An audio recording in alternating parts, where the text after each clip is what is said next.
Let us begin and get started.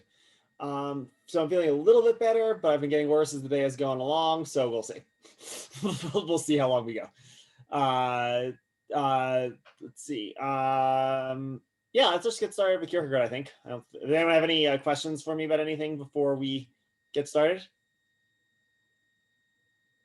All right.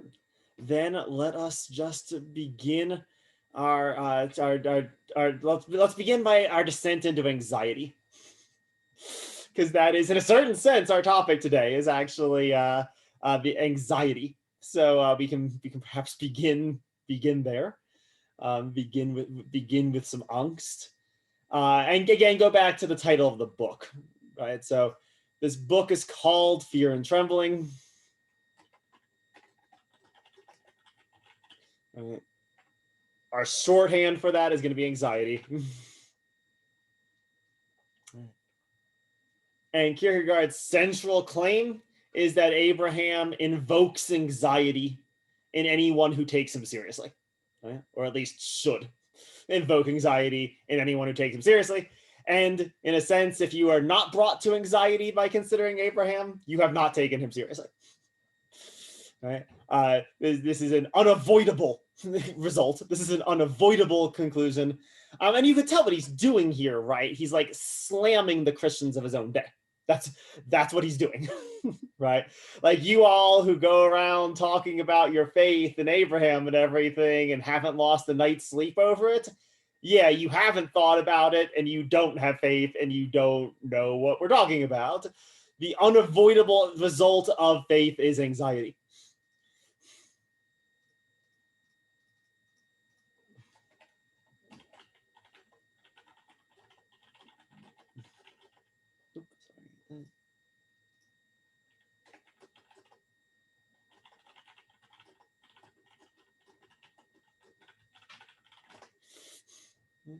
At least onlookers that are paying attention.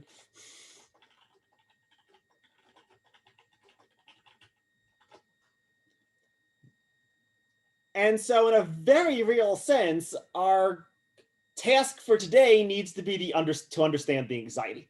And we can actually express the anxiety pretty straightforwardly. I mean, I'm guessing most of you probably had this thought when I had you sort of read the Abraham and Isaac story. The anxiety is this: why isn't Abraham just a murderer? Or you could say an attempted murderer, if that makes you feel better, right? But why isn't he just an attempted murderer? Why isn't it that simple? Because it kind of seems to be that simple. He was hearing voices in his head and tried to murder his son as a result. And the only reason he didn't was because the voices told him to not. So maybe if murderer seems too harsh to you, maybe you could just say insane. But I don't think that makes it better. Right? That's for our purposes here. I don't think that's much of an improvement. Maybe it's morally relevant or something. But like, yeah, I mean, why not just say that? Right? And so the Kierkegaard sees it, the reading people give to this story is that, oh, Abraham was just willing to sacrifice the best things that he owned to God. And that's why he's the father of faith, because he was willing to give up what was best to him or dearest to him or most important to him. And that would all be well and good if what was most important to him was like a sports car, or if it was like, a job or something, right? Like, all fine, right? That would be perfectly understandable. No need for anxiety there. You give up a less valuable thing for a more valuable thing. Fine, no worries, right? The problem is that giving up Isaac in this case means murdering his son. Or as Kierkegaard puts it early on in today's reading, that he has an ethical duty to Isaac. Quite pronounced. Right? I mean, it's more than just ethics. We need to figure out what he means by ethics, because he's using the word in a really weird sense. We probably are going to have to talk about Hegel a little bit today, despite my best intentions, because I don't think he's misrepresenting Hegel, but he's just not explaining him very well. So my guess is a lot of that Problema 1 stuff seemed pretty weird to you. He's just not explaining what Hegel means super well. So I don't think he's getting it wrong, but he's just not explaining it. So I probably will have to do a little bit of Hegel today. But like, we can just say, just without getting into any of the fanciness, like, yeah, you have an ethical duty to not kill your kids. I mean, we could even speak more broadly. You have an ethical duty to not kill anyone, but it almost seems like you have like an extra special duty to not kill your own kid, right? And not only that, the kid who you love more than anything else in the world. I mean, part of what makes this so weird, right, is that like normally if you really, really loved your kid, not being supposed to kill them is not going to come up very often. Right, like it would be like if you didn't love your kid, maybe then you need an ethical duty. You're like, well, I sort of want to kill this bastard, but I guess I won't or something, right? Like, but that's not Abraham, right? And the story wouldn't be right if that was Abraham, right? It wouldn't even be the cliche that he gave up what he loved most or whatever if that was the case, right? Like he has to love Isaac more than anything else.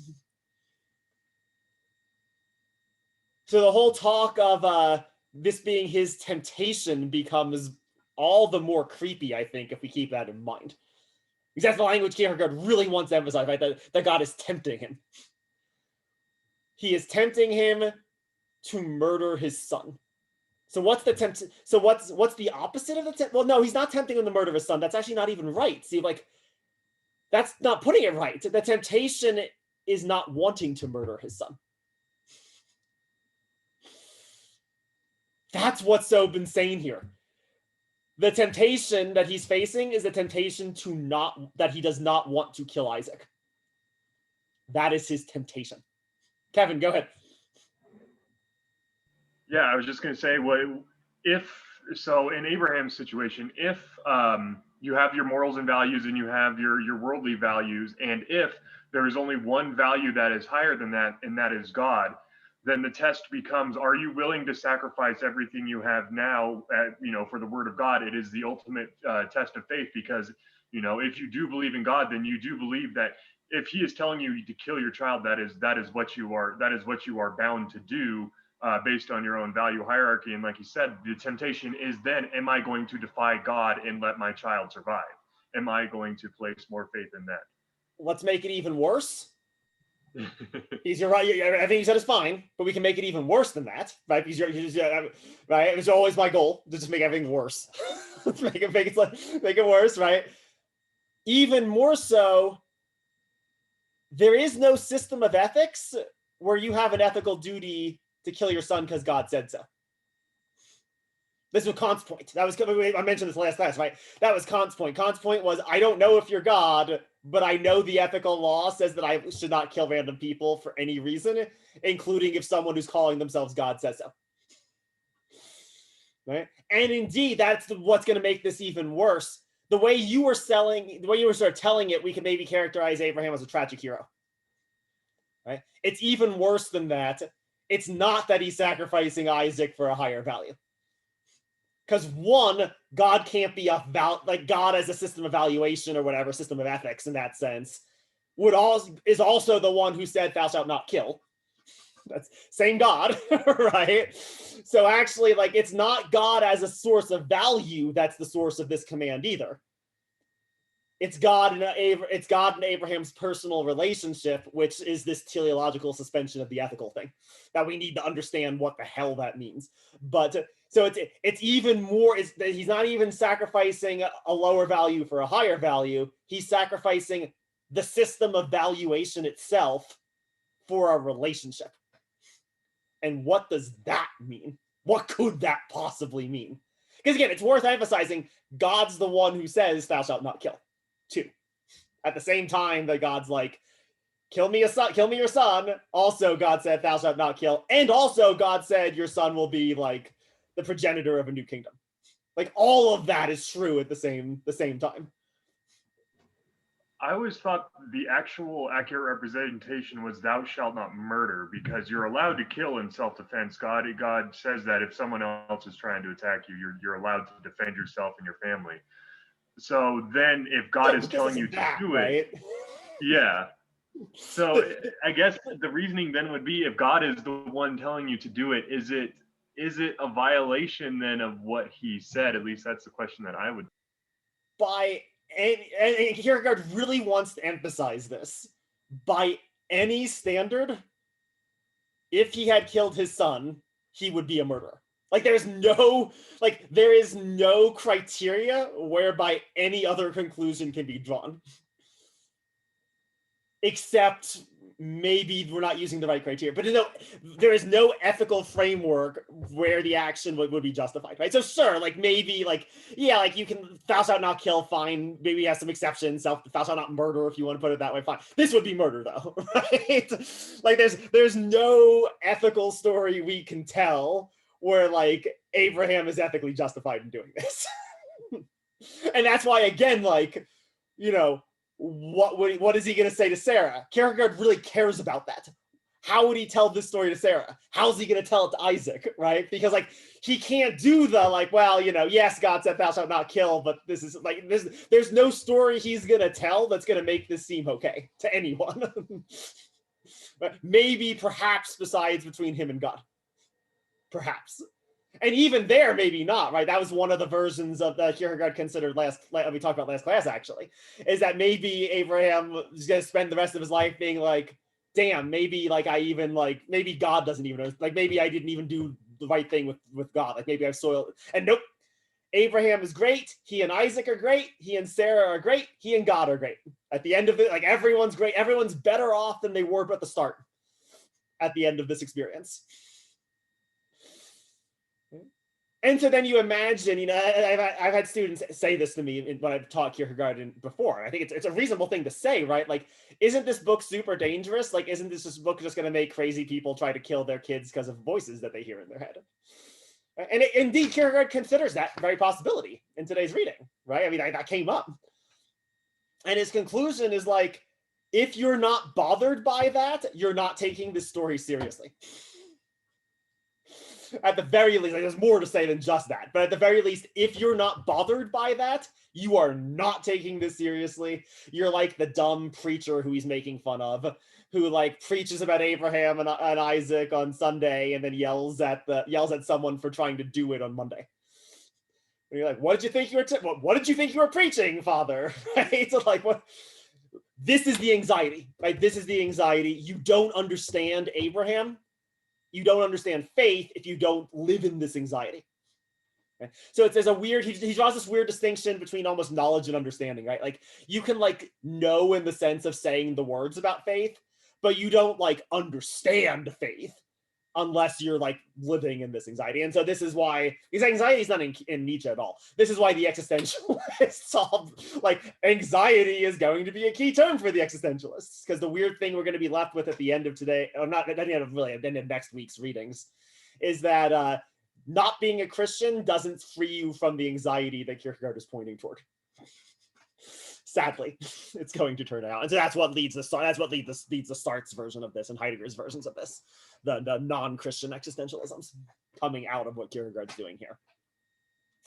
All right, so all that's a little bit just introduction. So how are we feeling with this introduction? Any questions, thoughts, comments, anything right now? All right, then I think let's turn to the absurd. So we got anxiety. Let's add absurdity into the equation. Again, we're sounding so existentialist today. This is perfect. All right, so we've got our anxiety. Now let's add in our absurdity.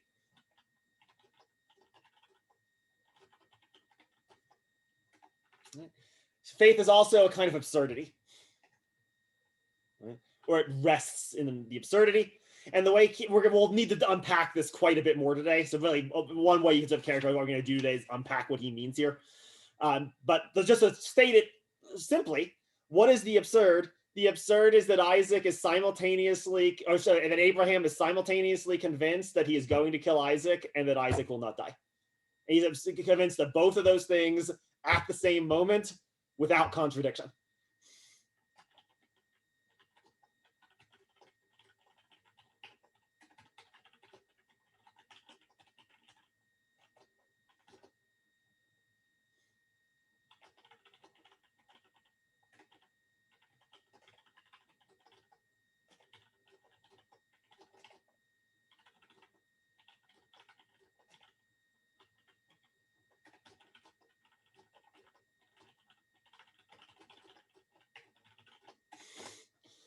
1, I will sacrifice Isaac to God. 2, I will not lose Isaac, who will be the fulfillment of all of my hopes. And you can say, well, maybe the sacrifice mean like send him to boarding school. No. Sacrifice in the sense of kill for God. Or maybe, yeah, let's actually just leave it as sacrifice. Because maybe kill for God might not be quite right either. Let's just leave it as sacrifice for now. I think that's enough to generate the contradiction, or the seeming contradiction, at least. All right. Also, remember, Kierkegaard is not claiming to understand Abraham. Could you read this and just conclude, oh wow, Abraham sounds like a lunatic? Sure. And again, if you're not troubled by that, you haven't understood. Right? Like, maybe he's just crazy. That is indeed a possibility here. Right? That's it. At the very least, he is going to look as crazy to the people around him as that guy who went to his priest and was like, I'm going to kill my son, father, would look to that priest. And again, you do not understand faith, and you do not understand Abraham if you do not understand this. And so this is what he means by the absurd. We call it last time the impossible. Basically, Abraham believes that the impossible will take place.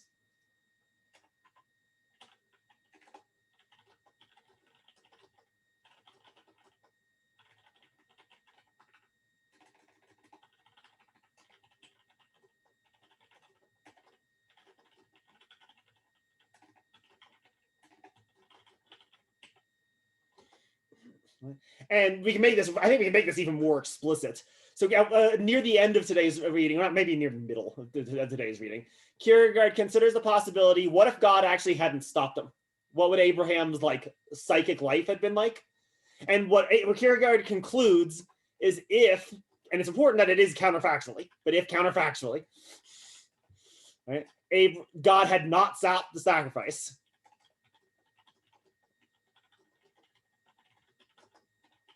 then Abraham would have spent, he thinks, the rest of his life waiting for Isaac to walk through the door, even though he had stabbed a knife in his heart.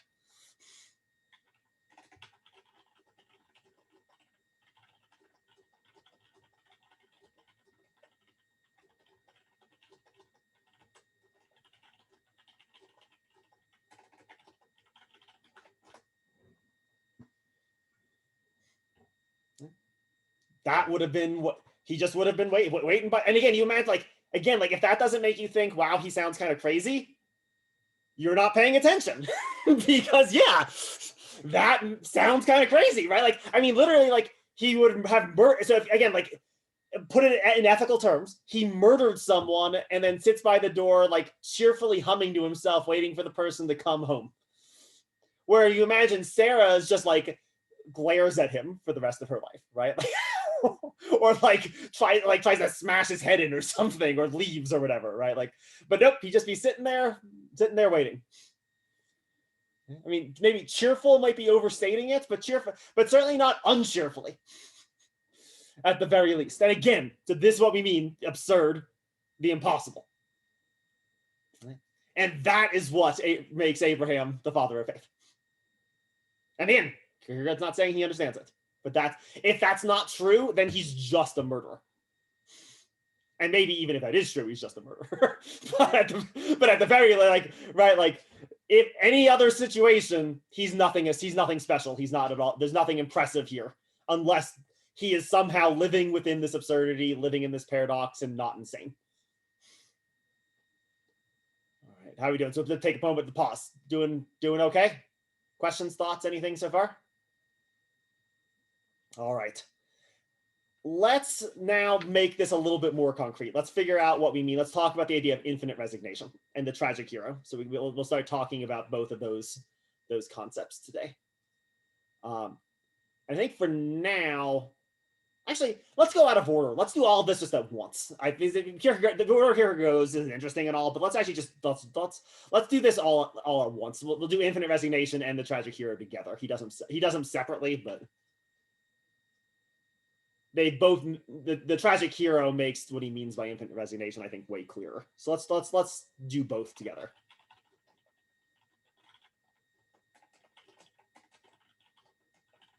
We could also call this, if you want, this is the high mark of paganism. As far as paganism can go. And by the way, everything that he's going to say, I think, is fair enough. I don't think I don't think, like, say, Plato would have put it the way that he's putting it, and would like give slightly different emphases. But I think the pagan answer is, yeah, Abraham just kind of is nuts.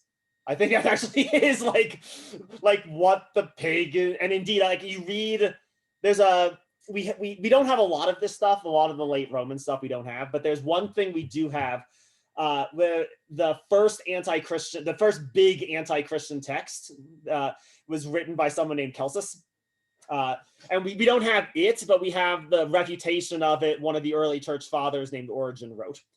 And so this is contra Christiania, against the Christians. And what what Celsus's critique of the Christians is basically that they're nuts. And it very, like, in terms of these Kierkegaardian terms, like, it actually get a fit nicely. Like, these Christians are crazy, yo. They're irrational, and I just interpret this as irrationality, and they're nuts. Like, they killed their kids and all that. Like, they're on board with this. So I don't think he's the pagans would put it slightly differently than how he's putting it, but I think what he is articulating as the difference between Christianity and paganism, he seems to me like he's on something. He's pointing something out that I think is useful. All right.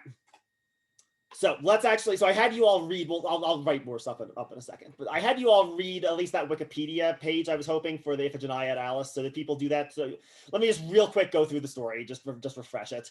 So the basic setup, it's supposed to be similar to the Abraham story. So Iphigenia is the daughter of King Agamemnon, who's the leader of the Greeks. And so this is right on the cusp of the Trojan War. The Greeks are sort of enraged because the Trojans have stolen Helen. And so they're going to sail to Troy to sack the city. And Agamemnon has been made the leader of this expedition. So he's sort of the king of kings. He's the leader of these Greek heroes. And so but they're about to set sail, and it's actually incredibly bizarre. It's not even clear what they did. Some random hunter who's not associated with the Greeks at all kills a pregnant rabbit. And this enrages Artemis, who decides as a result that the only way she will let the Greeks, who are not even involved with any of this, like, it wasn't like a Greek person shot the rabbit, it was just someone shot a pregnant rabbit somewhere. And so she decides in a fury that the only way she will let the ship sail is if Agamemnon kills his daughter, sacrifices his daughter to her. And so Agamemnon is, as you would expect, not super happy. He's not thrilled with this whole situation. He doesn't want to do it.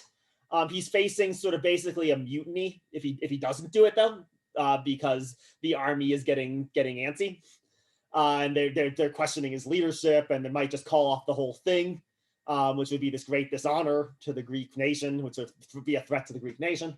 And so eventually he is sort of grudgingly talked into this. He sort of brings her to this island, Ilis, where they're sort of stuck on false pretenses. He says that he's going to marry her off to Achilles, which, if any of you know your Greek mythology, that was probably the absolute worst thing that he could have done, was promise Achilles something and then take it away from him. So that goes poorly if you know your Greek mythology. And so, which indeed is exactly what happens when Achilles finds out. He actually threatens to murder every single person in the camp on the grounds of, how dare Agamemnon take my bride, who I hadn't even met 2 days ago, from me. So that goes poorly for him. But eventually he tries to persuade Iphigenia to take part in the sacrifice. She's not really having it. And then eventually he actually does what Kierkegaard imagines is one of the possibilities from the Escordium, where he basically just he sort of goes monstrous. Agamemnon's like, I'm doing this, I'm killing you, you're nothing to me, it goes all of that. She's dragged off camera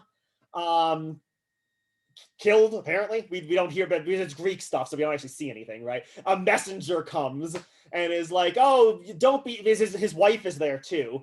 Clytemnestra, his wife is there too, and this messenger comes, and his wife is absolutely livid, and his wife is like, no, don't be sad, you know. Right before she died, she got super into the idea, and she was like really happy to be sacrificed as a sort of, you know, exemplar of Greek virtue to send the Greeks off, and then his wife is like, I'm gonna kill. And if you know your Greek mythology, of course, how does Clytemnestra respond to this? I'm going to kill Agamemnon next time I see him, which she does. Right, that is a different tragedy. That is the Oresteia, where Clytemnestra kills Agamemnon, and then Clytemnestra's children kill her, and it's the whole big Oedipus. That's you know, a whole big things going funky with family murdering. Okay, so what can we take from this story? How should we interpret this story? Because this is at least superficially similar. The only difference, right, is that you know, Artemis doesn't stop it, but otherwise the setup is at least similar enough. So let's start breaking down the story. So first of all, Agamemnon has two conflicting ethical duties. We'll again, I will say more of what we mean by ethics later. But we can avoid doing Hegel for a little bit at least, and then we'll have to start doing some Hegel at some point.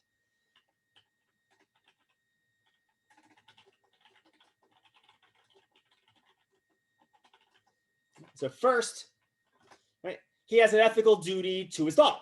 Right, he has a duty as a father to his daughter.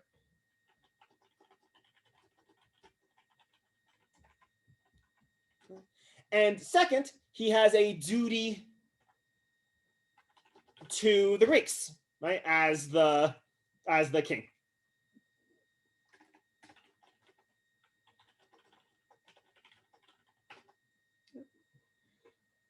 So we have, and these two duties are in conflict. Notice, first of all, he doesn't have any duty to Artemis whatsoever.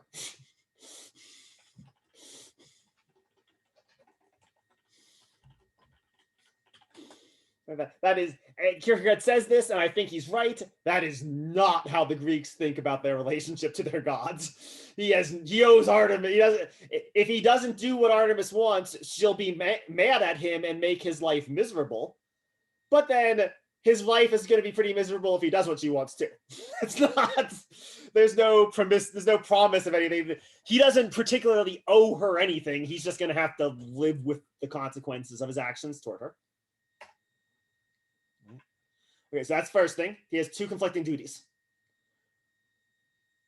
What he has to decide, sort of like Kevin was suggesting earlier, what he seems to decide is that one of these duties trumps the other.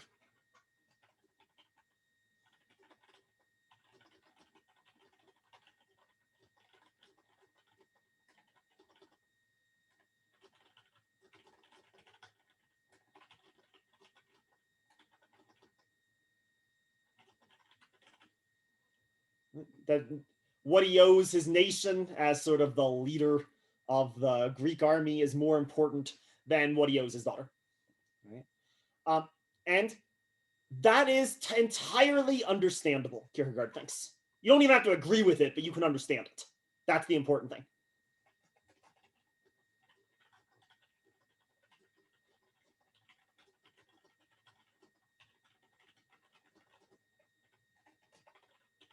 And not only that, you probably feel for Agamemnon. Right?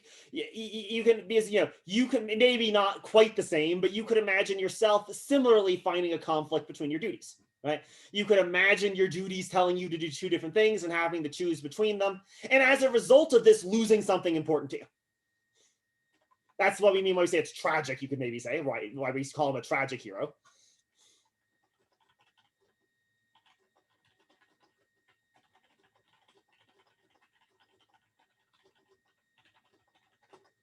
And he has to give up one thing for the sake of something higher. And again, that's sort of how Kevin put it at the beginning, right? Like, that's what, if you think that what Abraham just had to like give up Isaac for the sake of God, you could match that same thing onto this. So we'll need to see why that's not what Kierkegaard does not think that this works here. How are we doing so far? We good so far with the tragic hero? Any questions, any thoughts, comments so far? Okay. So let's say a little bit more here, right? We could imagine even extending this further. So this was a this was a story, but we could imagine extend this metaphor even further, or extend the logic of this even further.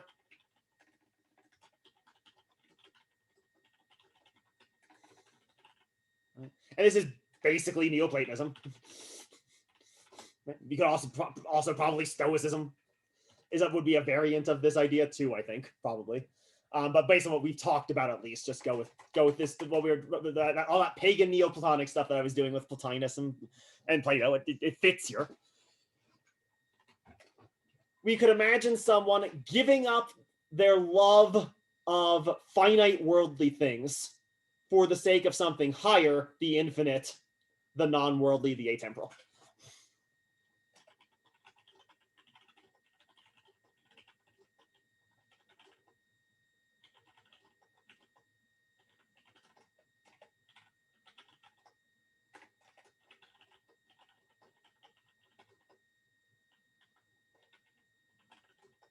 Maybe higher, maybe transcendent, I think, is indeed entirely called for at this place.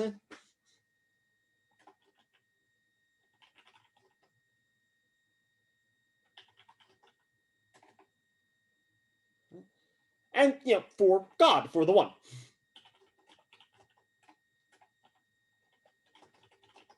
I think the only thing the Platonists might disagree with is calling these things worldly. The only thing the Platonists might object here is that this is loving illusions rather than loving reality, would be how the Platonists would reword this. Give up your love of illusory things for the sake of things that aren't illusions. Okay? Or maybe give up your sake for ambiguous things for the sake of what they unambiguously are, is maybe another way of saying the same point. But I think the framework that Kierkegaard's using here is entirely fair still, though. I think indeed he is pointing out to a fundamental difference. And again, this logic would make perfect sense.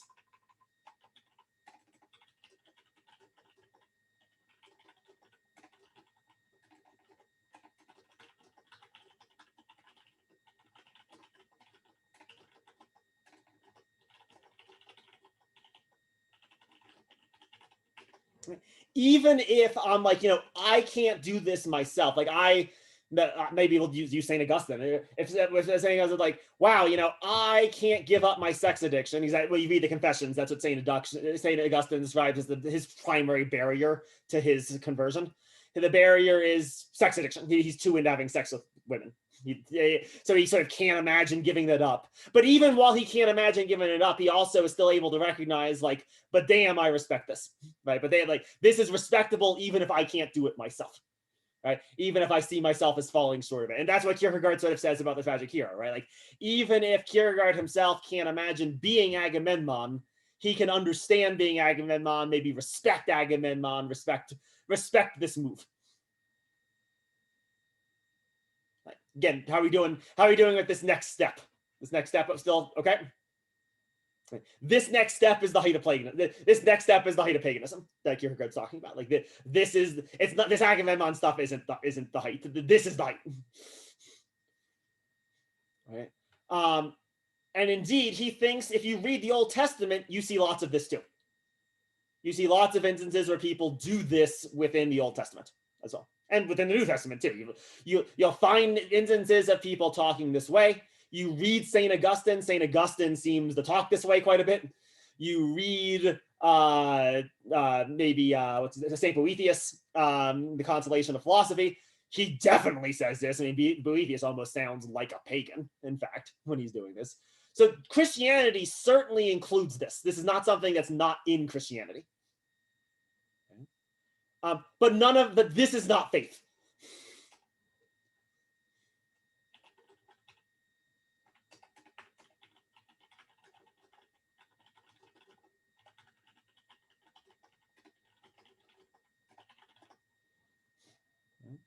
So it's there, it's important, right? But this has not yet attained the level of faith. Whereas Abraham has faith. So would we be okay to maybe move to Abraham to contrast this? Or does anyone want to get any just clearer about this infinite resignation stuff? Again, we're not talking about the ethical yet. We'll talk about the ethical later. But the basic move here makes sense to people? All right. What's enough for right now is I want to say why none of this applies to Abraham. None of this is applicable. None of this describes his situation at all. First of all, Abraham is not torn by two conflicting duties. There is no standpoint in which it is at all sensible to say that he has a duty to kill his son. You can say God told him to, but that's not, like, that doesn't work. There is no, let me put it this way, there is no social role in which he faces a social obligation to act. Right? Agamemnon is torn by two competing social roles. He's torn by his social role qua father and his social role qua king. There is no such competing thing. Not even in Abraham, even if we imagined Abraham within a religious community, within that religious community, he has no obligation to kill Isaac. Indeed, he has the opposite. He has religiously, quote unquote, a duty not to kill Isaac, and and religion in the sense of community, religious community. The religious community would say, no, don't kill Isaac, right? And you want to put it this way, Isaac would say, yeah, I agree, don't kill Isaac.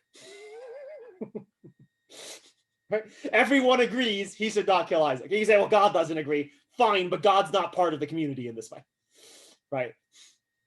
Insofar as God is part of the community, what God said is, don't murder people. So even in that sense, that sense of God is saying, don't kill Isaac. Right? There's some other sense in which God is saying kill Isaac, but it's different than this. That said, it would be this sense. It would somehow be his direct relationship to God himself is where the temptation to kill Isaac is coming from. It's not coming from any kind of social conflict, any ethical dilemma. Nothing is thwarting it. So as a result, he isn't deciding to value one thing over another thing. You can't exactly put it that he's valuing God over Isaac, because there's a very real sense in which God said, don't kill people. All right. As a result, his choice is not understandable, and it's not tragic. Again, like the reaction, well, at one point people said the reaction to this should almost be like nausea when you consider Abraham. Like it shouldn't be like respect exactly. And it's because nothing is forcing this. That's what makes us understand Agamemnon, he thinks, is that something is forcing Agamemnon's dilemma. And by something, I want to be more specific, something ethical. Right? Agamemnon is an ethical dispute. We'll need to get clearer about what precisely we mean by that. But at root, Agamemnon is forced into his dilemma by quote unquote ethics. Again, we'll have more to say about what we mean by that. But there is nothing similar happening here. Nothing is forcing this. If he was to say, God, if he was to do the Kant thing and be like, God, I'm not going to kill people for you. What the hell? That's crazy. Then we could understand. And we would understand him even more, right? Or if he had done, like maybe like if he had gone on top of the mountain and killed himself, like that one scenario Kierkegaard imagined, then we can understand it, right? Then he has to choose between his own life and his son's life. Understandable, right? Maybe I wouldn't have made the same choice, but I'll go with it, right? But no, none of that's applicable here, right? And how we can tell Kierkegaard thinks, the proof of this, the evidence of this, is that Abraham rejoices when he gets Isaac back. He doesn't actually give Isaac up. He doesn't decide that Isaac is not unimportant, that Isaac doesn't matter. That Isaac is merely a worldly thing, and he's going to embrace transcendent things. I mean, because you actually like imagine for a second, let me go back here. I don't think we need that anymore. Like, actually imagine this for a second, right? Like, if you go through all the effort, and just imagine this psychologically, right? That's sort of the register that Kierkegaard's sort of playing this at. Like, if you go through all the effort of working yourself up into murdering your own son, and if God's like, LL, JK, Are you going to be able to go back? The only way you could talk yourself into it on this model, right, is by saying, well, I guess Isaac's ultimately not that important in the first place, right? Like, yes, I'm losing something, but I'm losing it for the sake of something higher, right? If you just, and this is, by the way, in Buddhism, you can see a version of this in Buddhism, actually. The name for the Buddha's son, if you just translate it, his name is literally fetters or chains. Things holding him back in the world, binding him to the world, right? Binding him within the circle of samsara.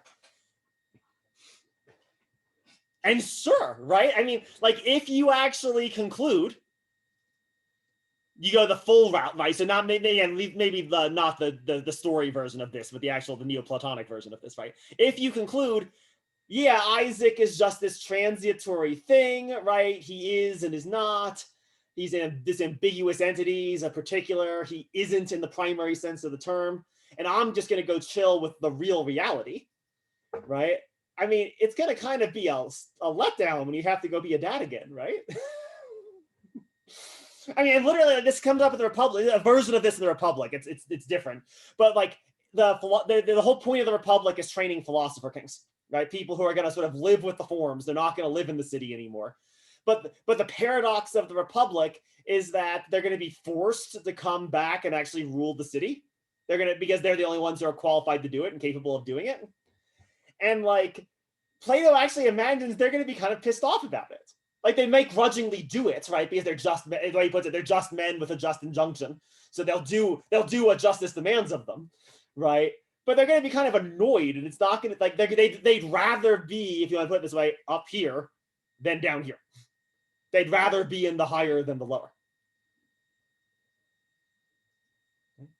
But Abraham is delighted, more delighted in Isaac than he had ever been before. So he couldn't be giving him up. He couldn't be choosing a higher for the lower, because the lower delights him all the more at the end of the process. When all is said and done, he even more rejoices in Isaac than he did at the start. And that's not this logic. That's again, even though I don't think this is exactly how the Platonist would put it, the way the Platonist would put it is he would stop seeing Isaac and just see Isaac as an extension of God. That would be the pagan Neoplatonic way of putting this, right? That you sort of stop seeing individual people and relating to them as individual people. You see expressions of the God, you see expressions of the form human being. And so therefore, like, maybe you tend to them in a whole different way, right? Because like individual people can annoy you, but the form human being is divine. So like if you see everyone as the form human being, you're just seeing gods everywhere. Right. And I think that's like how you interpret what Socrates is doing, while he's just going around talking to everyone as if they're the most important person in the world, because they are, in a certain sense, the most important person. But they're not the most important person in the world as individuals. Isaac, the individual, is the thing that Abraham rejoices in, is the thing that Abraham loves, and is the thing that he gets back. And so this can't be the tragic hero. That Abraham cannot be the tragic hero. It doesn't work. It just doesn't fit. It doesn't fit the text. We've got to give some other interpretation of what's going on, if it's not this infinite resignation. And what do we mean by infinite resignation? We mean resigning yourself away from the world to the infinite, giving up the world for something infinite. Right. How are we doing? Is this still going okay? Questions? Comments, thoughts? Because this isn't exactly easy, I don't think. And the distinction he's drawing isn't exactly easy either. So how are people feeling at this point? Anyone got anything for me?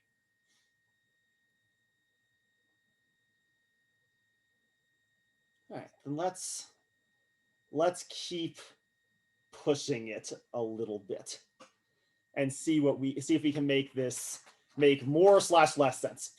Because that's the goal. The goal is to get closer to it, and in a sense of seeing the gap between faith and this. And it's worth. And again, I want to actually emphasize how rigorous of a thinker Kierkegaard is being here, because like you could just conclude the pagans are right. Right? And that this other thing that Abraham's doing is just craziness in some capacity. Right? That's fine, but then don't call yourself a Christian, is Kierkegaard's rejoinder. Right? Don't say, yes, faith is a necessary part of human life, but we have to move beyond it, Hegel, if all you are is Aristotle. And there's a point where he basically says that at one point, where basically he's like, wow, if all Hegel, if all you're saying is Aristotle, why are you pretending that you're saying something new? You read Aristotle too, right? Like, if that's all this is, fine, right? He's not arguing that Christianity is right exactly. He's arguing about what Christianity is, and that Christianity is not paganism. And that what makes Christianity not paganism is this, is that it has this extra thing. It has the tragic thing that's there, but then you get Isaac back too. And that's the faith thing. That's the higher thing. All right. So we okay? All right, let's make it worse then. Yeah, Magnus, go ahead, please. So just on the topic of Hegel. Oh yeah, that's where we're going next. So yeah, you might as well. Then maybe I'll ask my question later. Ask the question at least. Ask the question now at least. Yeah.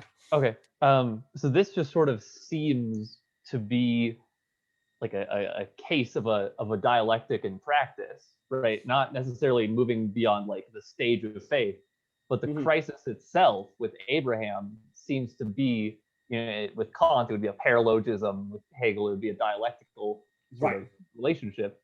But there's these two forces that have equal justification behind them and are completely irreconcilable. And so out of this is sort of sublated a sense of faith. And isn't that what Hegel always does? Isn't that what Hegel's all about, is creating these seemingly paradoxical situations and then resolving them in something higher? Yeah, so why does Kierkegaard have such a problem with Hegel if what he's doing is essentially dialectics? That's what we need to do. That is indeed the question they ask at this point. Yeah, that's exactly the right question, and that's why we're going to have to turn to Hegel a little bit. Why isn't this just what Hegel's talking about? And I think he's right that it's not. So first of all, I think Kierkegaard is right that this is not what Hegel is saying, even though it resembles it maybe superficially. The problem is there's not going to be a reconciliation. This isn't going to get resolved. Whereas in Hegel, these things get resolved. That's the short answer. But we need to see why it can't be resolved. Right? Why the system by which Hegel resolves these things doesn't work here. So that's what we're going to need to turn to now. And so with that, let us turn to the ethical. Yeah, so this is actually, I didn't answer your question exactly, but that's the right question. And let's use that to now I do what I didn't want to do and have to talk about what the absolute is in Hegel. But we got to do it. There's no way around it. All right, so let's now turn to the ethical. Actually, let's try to figure out what Kierkegaard means by the ethical and what he means by this teleological suspension. And actually, before I write anything up, I can make this easier than Kierkegaard makes it, and even easier than Hegel makes it.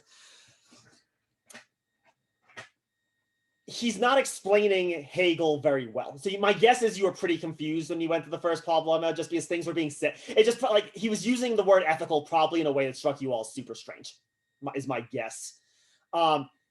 That's entirely right. The way he's using it is super weird. And he's using it as the way Hegel uses it, but he's not explaining what Hegel means by it super well. And his explanation, and my guess is it probably sounded like when he was talking about the universal, it was like the community, and that's not what the universal is not the community. And the absolute is not the community. That's not what he means. So let me try to let's do this with a concrete example to try to make what we mean by ethics clear. Okay. So let's just do the Kant thing. You all might not know Kant, but that's fine. Don't worry about it. Just take my word for it. So let's take my word for it that you have a duty to not lie. That's one of the claims that Kant makes. You have an ethical duty, and Hegel is basically trying to build off of Kant. So you have this duty not to lie. Just assume for the sake of argument you grant that there is a duty to not lie. You should never lie. Okay. What does it mean, though, to not lie in a particular circumstance? Because let's just use some examples. If you're a father talking to a child, there's one version of telling the truth. If you're one citizen talking to another citizen, that's probably another version of truth. And if you're a sworn witness on the jury stand, again, what it means to tell the truth probably looks different. They don't look the same in all those contexts, right? If a child was like, Paul, yeah, where do babies come from? And I like suddenly pull out, well, let me pull out my biological charts for you, and like, nope, that's actually probably not right. Like, that's actually probably not even doing honesty right in that scenario. Because what it means to tell the truth in that scenario is mediated, to use the Hegel word, by our social relationship, right? So child and parent, right? And so the way that and again, we're talking young child here, right? The way that a parent is truthful with a young child isn't the same as if one of you asked me that question. And it's not the same as if I was asked it when I was teaching a biology class, right? Like, being honest would mean different things in different circumstances. Similarly, if I have another duty we have a duty to work to promote the well-being of humanity with all of our actions. Thanks. We have an ethical duty to do that. Okay, but again, what is that concretely gonna look like? It's gonna vary a lot based on where I am in society and who I'm relating to in society, right? It's gonna look like one thing if I'm a teacher. It's gonna look like another thing if I'm a parent. It's going to look like a third thing if I'm just dealing with citizens who are sort of like fellow citizens and it's sort of a position of equality. And it's going to look like a fourth thing if I'm a politician and a fifth thing if I'm a juror or whatever, right? Like, it's just going to look really different depending on where I am within a society. And so when Hegel talks about the ethical, do those examples make sense? Do those examples make sense to people? Okay, so when Hegel's talking about the ethical is the social and the political, because that is where the ethical becomes concrete.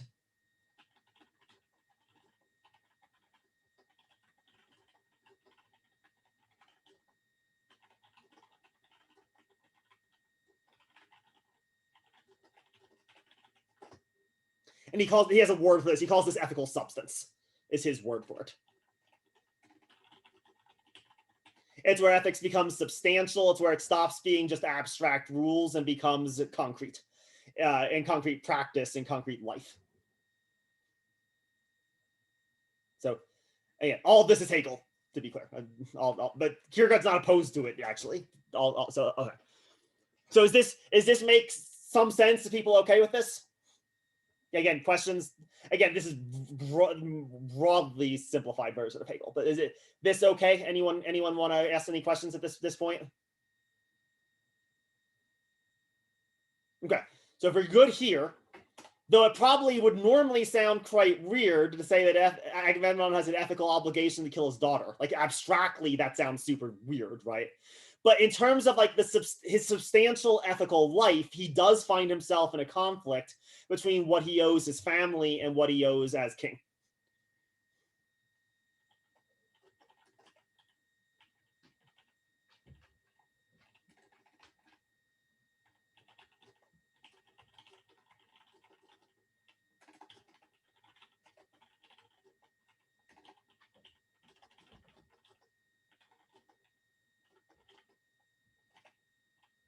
This is going to sound super weird, but it's almost the way in which he becomes real.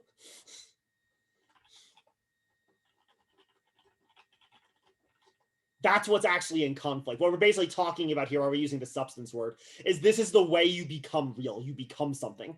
You become something in Hegel by instantiating ethically these roles.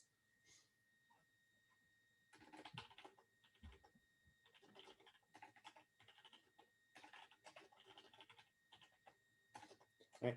And so therefore, the contradiction that he finds himself embedded within is an ethical contradiction.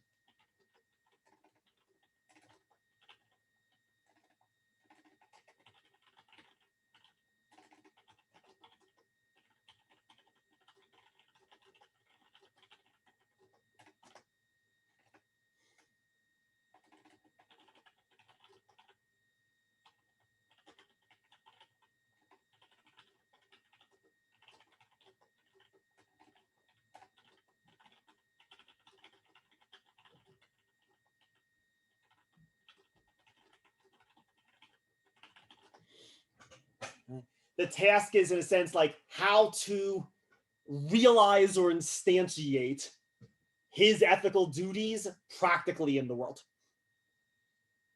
And that's why there can be contradictions. And Kant doesn't think that Kant doesn't think that ethical duties can actually contradict. Hegel kind of agrees. But the reason Hegel can kind of agree is that where this contradiction is going to get worked out is politically or communally.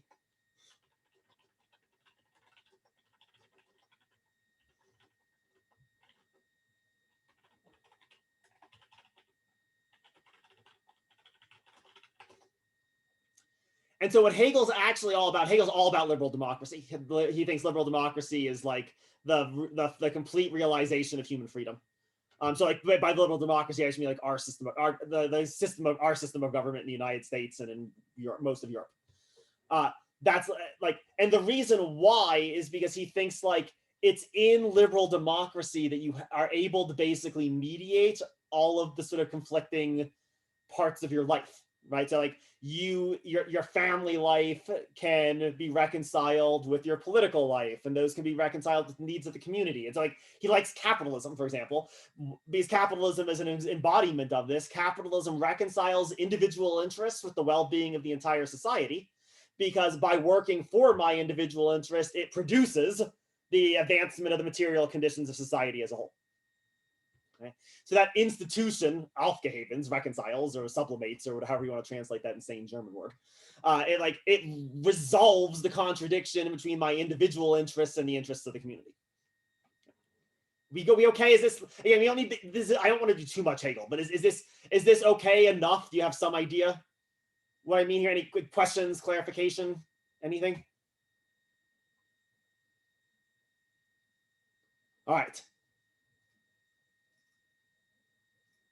As a result of this, ethics is concerned with the universal.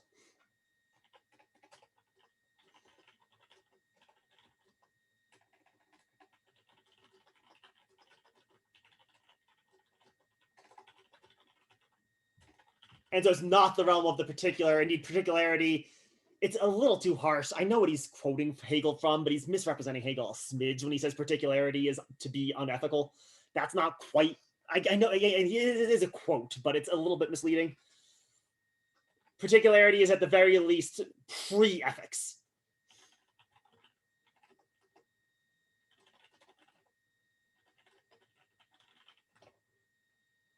So let me clarify what we mean by this. And again, we're not going to finish Problema 1. I think I said that in the reading. We're not going to get through Problema 1 today, but I at least want to start working our way through it today. And so if you just get this ethics stuff and this universal talk figured out, I think that'll be plenty. Okay, what happened? Something went wrong. Okay, there we go. The basic foundation of all ethics on this system is that you have duties and you should do those duties.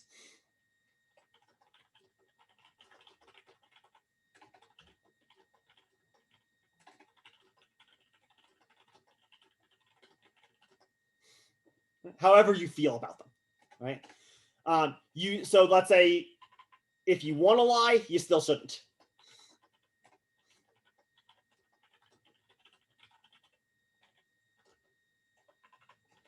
If you don't want to lie, though, you still shouldn't, because it's your duty.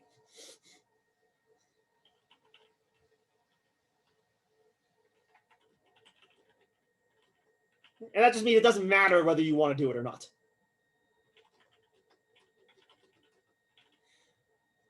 We can put this in super Kant or super German idealist language, but I think this basic principle has to hold if ethics means anything at all. Like the basic foundation of ethics is sometimes you won't want to do shit that you have to do. And if that doesn't hold, then ethics is nothing. then there's no such thing as ethics, right? That sometimes your desire, I guess we're doing virtue ethics maybe, but what modern people mean by ethics, right? Sometimes there's shit you'll want to do that you can't do. Right?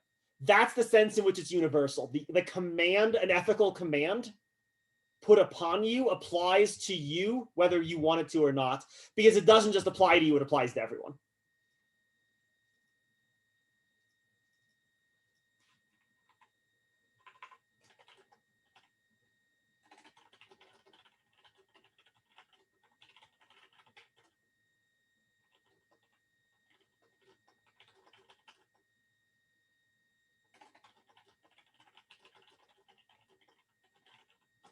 Now, of course, how I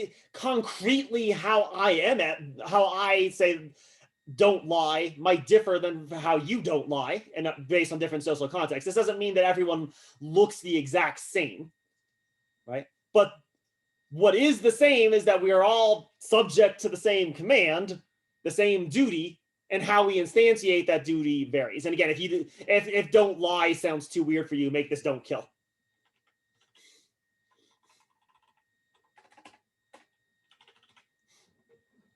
Or, and again, even make it murder if you make it even more vivid, right? Make it if you want to murder, you still shouldn't, right? If that, whatever you can accept as sort of like a universal moral command, right? The sense in which it is universal is the sense that it does not just apply to you, applies to everyone. And if you go against it, if you assert your own individual preferences against it, that's bad.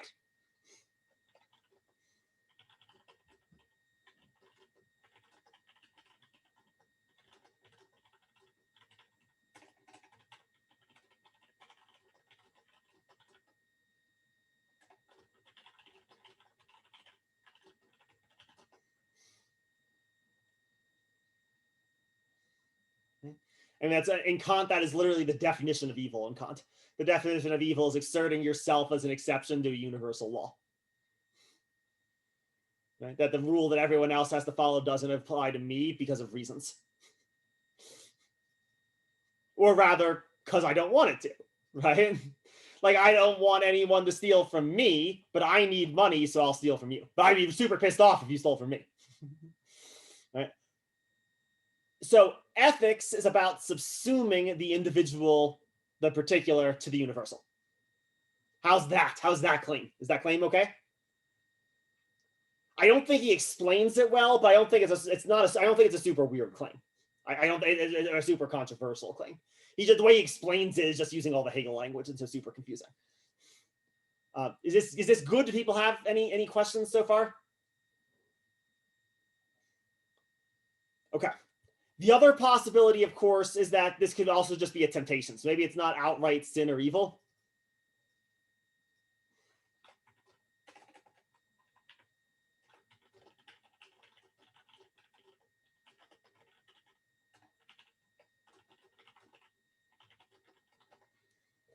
That's the other possibility, right? Maybe like it's too hard. Maybe like if you're like, maybe you're tempted to assert your own individuality or particularity against the ethical rule, right? But maybe you resist it, and so then it was merely a temptation for you. And maybe that's even virtuous and stuff. Maybe there's some sort of like you should be praised for resisting temptation, maybe. And so the two choices are either the primacy of the particularity of your particularity as a kind of temptation, or it's just sin or evil.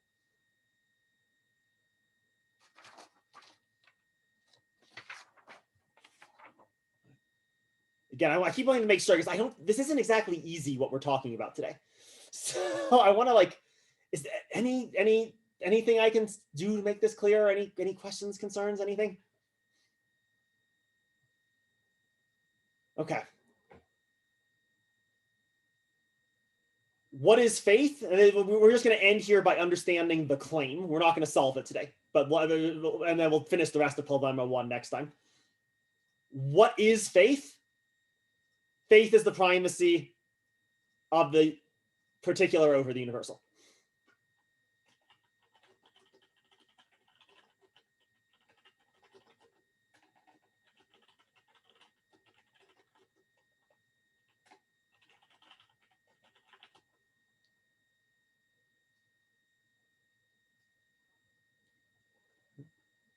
And this is where Kierkegaard throws in the jab. Aristotle, or Hegel, if all you are is Aristotle, why are you even bothering to talk about faith at all? Because Aristotle doesn't need to talk about faith. If all there is just ethics, the universal, if that's the highest level, which Hegel certainly thinks that's the highest level of human life, if that's the highest level, there's no need for faith. Faith would be completely irrelevant. It would be beside the point, right? Because you can know your ethical duties. You can know how those are instantiated within concrete social roles. And maybe we're going to find tensions and whatnot. So we'll find tragedy. But tragedy, too, doesn't require faith. Tragedy just requires picking one of your duties and going with that one and sacrificing the other one. So maybe sacrificing your happiness, but it doesn't require sacrificing the ethical order itself. If the highest thing is the ethical order itself, you don't need faith. Faith is an unnecessary addendum, which is basically what Kant says. I mean, Kant does have a role for a certain kind of faith, but basically what Kant says in the Ethics is that, like, faith is like a stupid way of being ethical. Like, it's just like it's like a bad way of being ethical, and you should, like, kind of move past it. That's not exactly what Hegel says, but it's close enough, at least. Like, if all there is this universal level, there's no need for faith. The only thing that would make faith make sense is if faith was the assertion of the primacy of the particular over the universal. And that's what he thinks Abraham does.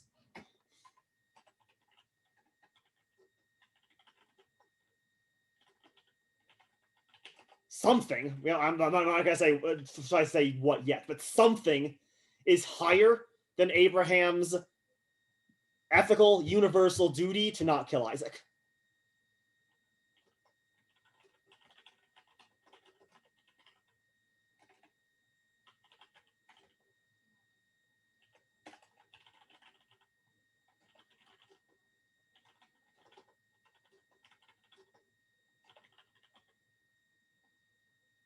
It's not that he has some other higher duty that necessitates it.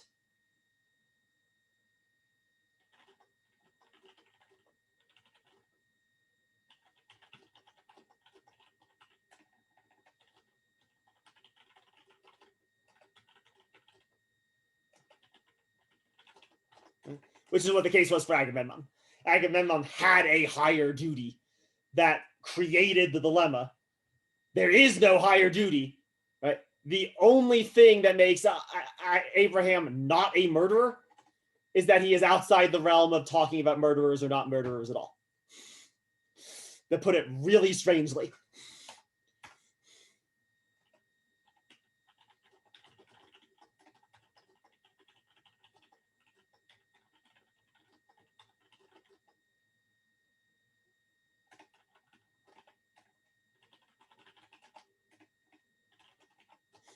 Is it that it's relevant? No, okay, relevant's too strong.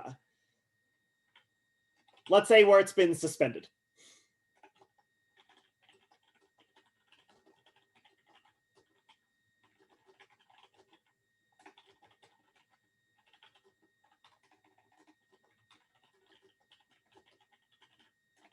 And that is the teleological suspension of the ethical.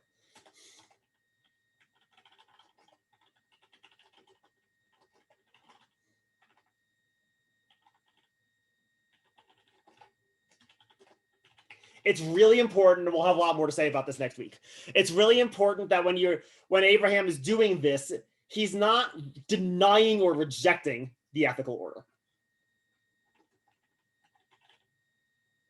Right? He fully affirms that it is indeed universal and obligatory for him. But he's just putting it on hold.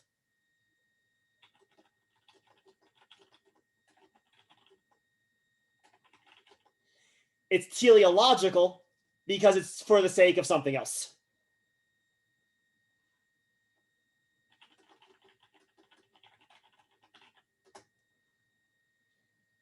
And mainly, what is this something else for the sake of his relationship with God? That'll be the spoiler alert. That's what the something is.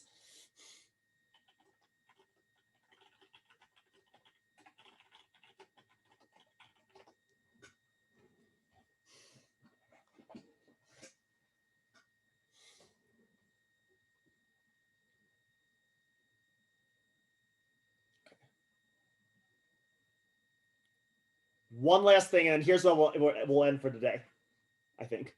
And then I want you all to ask stuff too, but one thing, at least we'll end the whiteboard for today anyway. All right. The order here is really important. First, Abraham had to fully embrace the ethical.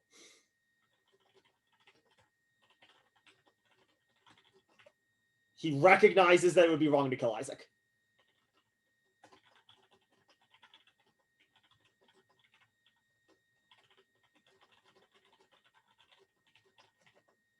That has to be first, because if that's not true, he's just a murderer.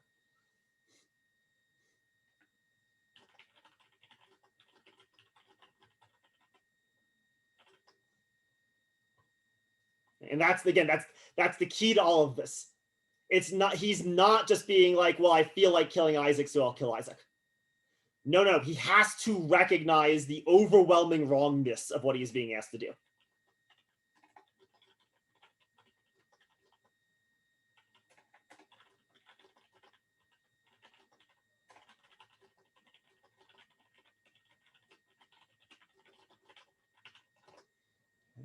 So he has to start in the ethical. Then he has to suspend the ethical.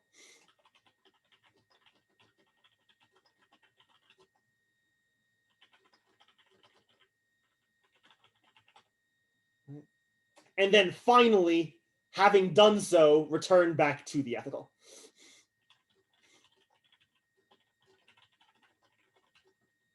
Or at least return back to the ethical order, at least.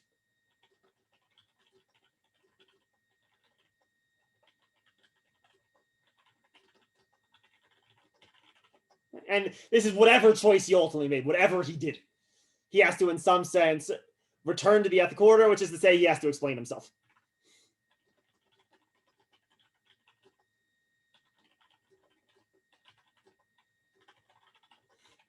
Even though actually he won't be able to, but he has to at least try to explain himself.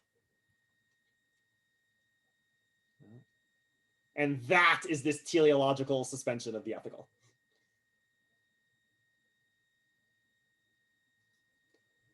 All right.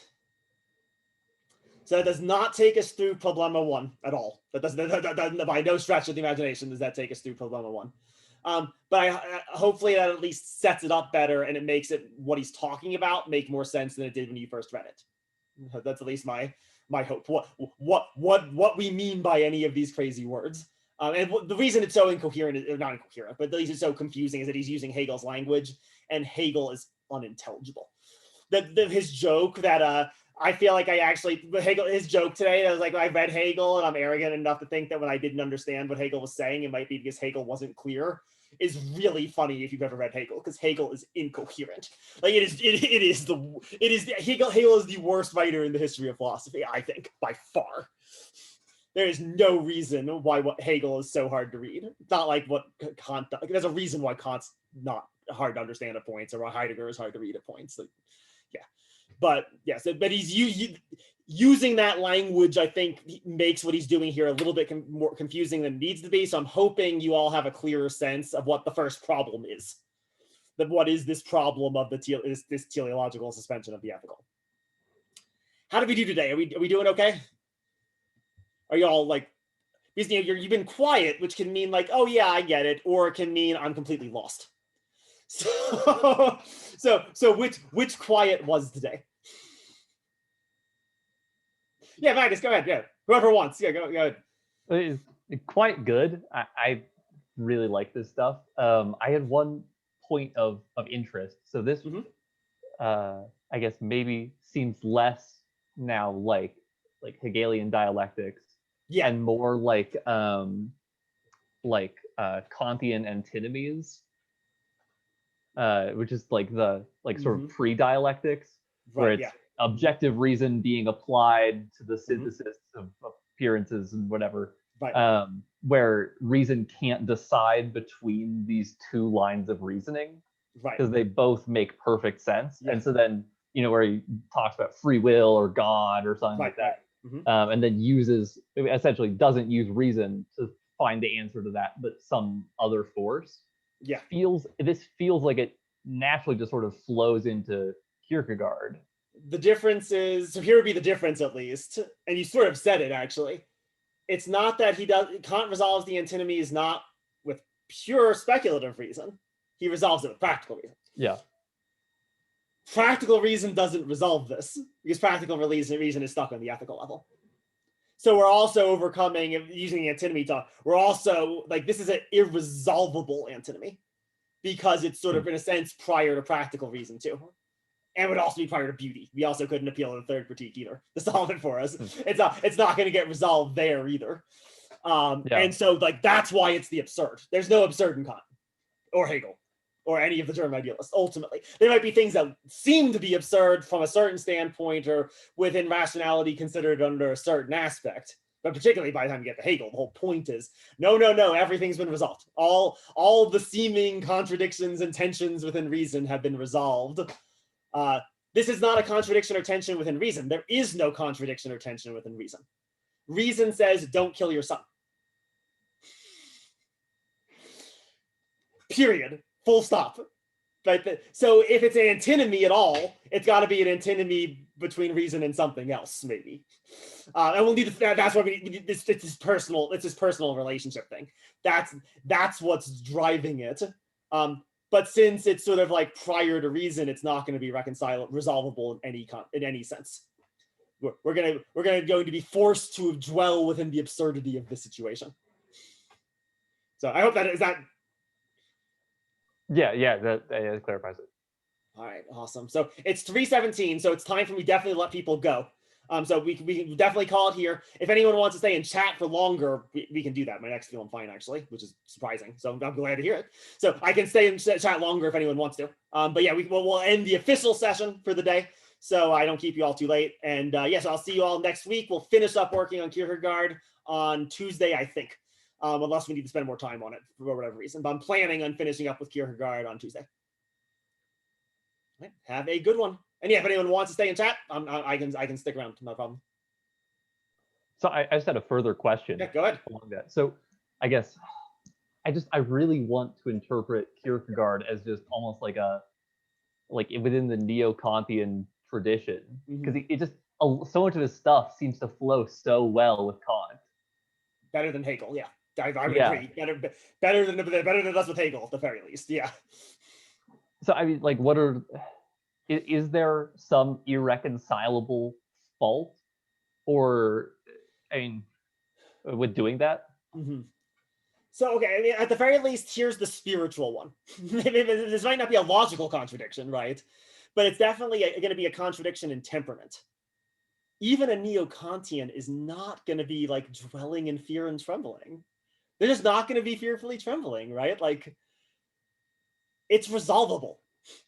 Even if you go neo-Kantian, it's not resolvable in the Hegel way, right? Do you think that? Even if you think that's too much, the neo-Kantian is just like like Russell's basically a neo-Kantian. I mean, not literally, right? But temperamentally, he's basically there is nothing like this is going to show up in Russell, and he's going to be confused by it. He's not going to get what's going on here, right? Like, I mean, it's really like, it's the existentialism stuff that even if Kant, I mean, really the one who's closest is Fichte. I think Fichte is actually the one who's closest to Kierkegaard here.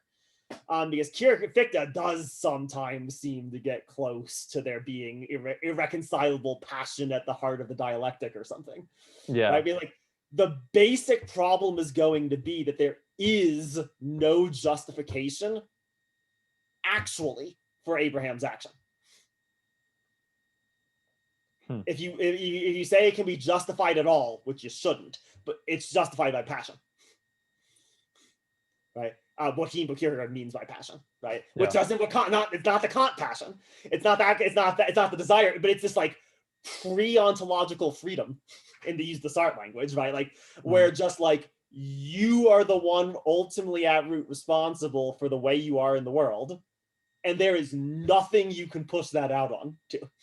You can't blame the dialectic. You can't blame the moral law. You can't, like, because you're the one who chose to follow the moral law. You're the one who's persuaded by the dialectic, right? Like, that irreconcilable particularity.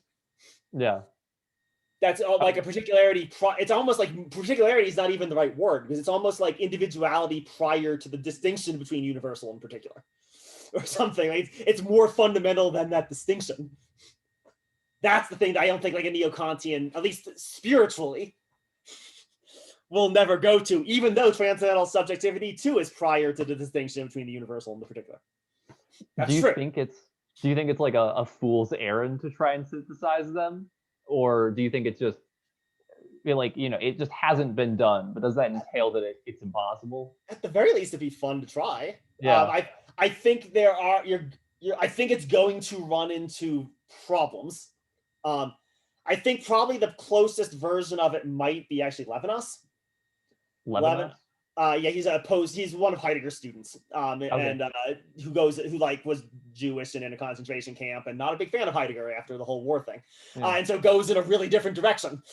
Actually, I think he was in a POW camp. I don't think he was actually in a death camp, but regardless, goes in a very different direction, where he wants to basically he wants to make ethics first philosophy rather than ontology, and so that's. Maybe there you could have his version of this is what he calls the face-to-face encounter, where like maybe like that could be used to try and reconcile what Kant, because Kant also in a sense wants ethics to be first philosophy, though it's weird. He's also a Cartesian enough that he sort of wants epistemology to be first philosophy too. Yeah, that is the tension in Kant, is which of those is first philosophy. But like maybe that could be a resource to maybe try to combine those two traditions, and an interesting and a fruitful one. But yeah, temperamentally at least, it at the very least seems as if it's going to feel super different. Okay. Whether you feel this as fear and trembling, or whether you feel this as the triumph of subjectivity and so therefore rationality and freedom. Yeah. Or I guess maybe does your freedom scare you? Maybe that's does your freedom leave you in trembling, or does your freedom in Kant leave you with respect and wonder and awe? Okay, cool. Yeah, I'll give it more thought. But thank you for shedding some light on that. Oh, absolutely. Yeah. That was when I was an undergraduate, I wanted to reconcile Kant and Kierkegaard too. Really? Because I liked what Kierkegaard was doing. I liked what the existentialists were doing, but I also loved what Kant was doing. Yeah. Well. And ultimately I became a Platonist instead of both of them. I'll say for what it's worth. I became a Platonist instead of doing either. But maybe I'll give it my swing. Exactly. Give it the swing at the very least, right? Yeah. All right, cool. Thank you. Have a good one. Absolutely. Have a good one. Hello. Hello. I think I got a little lost once we started connecting the faith element to like the universal and ethical part. Yeah, which we haven't fully done yet anyway, so that's okay. That'll be a lot of next week too. But yeah, go ahead. Okay, yeah, I think just if I'm understanding it correct, faith is basically saying that there's like something over the like universal ethical thing. Yes, that's right. Okay. Yeah, it's actually a pretty good way of putting it, actually. Yeah. It's that like there is this ethical order. It's important, it's there, it's real, but there's something higher than it that makes it, that like justifies it in some sense. Okay, so then it's like ethics doesn't justify itself, maybe. Yeah, like there's something like almost above it of like this is the like and but. Yeah. And then for the suspended part, is it almost kind of like you're putting the ethics like on pause and you're like, it doesn't really apply for this situation, but it applies for every other situation? Okay, so that's a good question. So it's not a pause in that sense. It's not like a time pause. It's more like a consideration pause. So like God says, Abraham, kill Isaac. Ethics says no. Abraham responds, I hear you, ethics, but wait a second. God and I need to work this out first. So it's not that you're wrong, ethics, or it's not that you don't even apply in this situation, ethics. It's that God and I need to work this out before we deal with how that you apply to this situation. Okay. And the weirdness is going to be basically the way Kierkegaard's going to read this is that like basically Abraham is simultaneously going to be fully committed to sacrificing Isaac and convinced God does not actually want him to sacrifice Isaac. And there's like a paradox within that. Yeah. And like living, like that's the thing that's so like he's not exactly like he's not suspending. It's not like if I do this, I will be a murderer. I still concede. I'm just gonna work toward doing it, but I'm convinced it's not gonna actually happen. Okay. And that's why, like, even if he actually did kill Isaac counterfactually, it's important that it's counterfactual, but like, even if he did it, he would the rest of his days wait for Isaac to come through the door.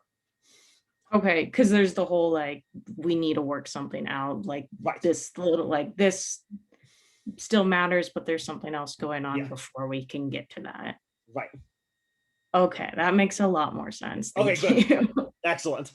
Yeah. And that's what we'll be working on next. That's what we'll be working on next class more too. Cool, thank you. Yeah, because I was like, cool, I understand this, and then I was like, wait a minute, I don't understand Right. what's going on Yeah.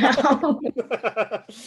Things took a jump. Yeah. And they do. They definitely do there at that point. And again, it's worth noting Kierkegaard himself isn't actually claiming that he understands this even weirdly. He is like, this is what would have to be true if he's not a murderer. Mhm. There has to be this teleological suspension, and that has to be what faith is, or else he's just a crazy murderer. Or maybe he's crazy Okay. or a murderer.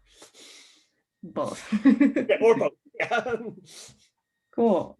Sweet. Well, thank you so much. Absolutely. Have a good one.